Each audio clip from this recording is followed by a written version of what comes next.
السلام علیکم ورحمۃ اللہ وبرکاتہ۔ محبوب پاک صاحب لولاک صلی اللہ علیہ وآلہ وبارک وسلم کا ارشاد گرامی قدر ہے، من کان یؤمن باللہ وبالیوم الآخر فلیقل خیرا او لیصمت۔ آقا و مولا صلی اللہ علیہ وآلہ وبارک وسلم فرماتے ہیں کہ جو شخص اللہ جل شانہ پر اور یوم آخرت پر ایمان لاتا ہے، فَلْيَقُلْ خَيْرًا، پس اس کو چاہیے، پس اس کے لیے لازم ہے، یقل خیرن، کہ اچھی بات کرے، او لیصمت، یا خاموش رہے۔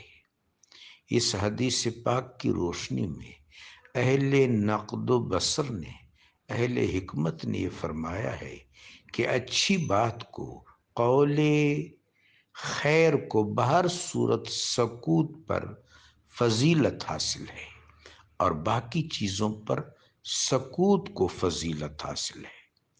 جہاں تک کشفی معاملات کا تعلق ہے، ان کا تعلق سر سے ہوتا ہے۔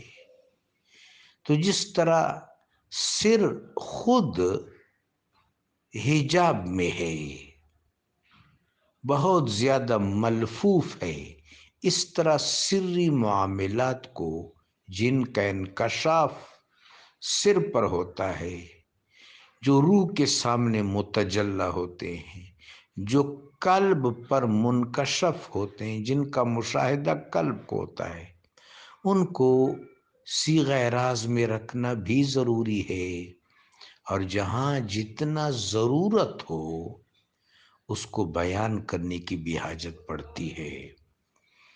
تو حق یہ ہے کہ تمام حسنات اچھے ہیں، باطن بھی اچھا، باطنیت بھی اچھی، ظاہر بھی اگر حق سے آراستہ ہو تو ظاہر اچھا، ظاہریت اچھی۔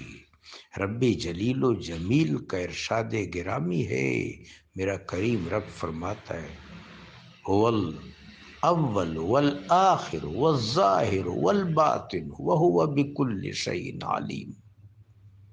خدا کریم و جلیل جس طرح میرے آقا و مولا علیہ السلام نے فرمایا، ہمیں اچھی بات اظہار کرنے کی توفیق دے، اور باقی چیزوں پر اللہ سکوت کرنے کی ہمیں توفیق عطا فرمائے۔ جزاکم اللہ۔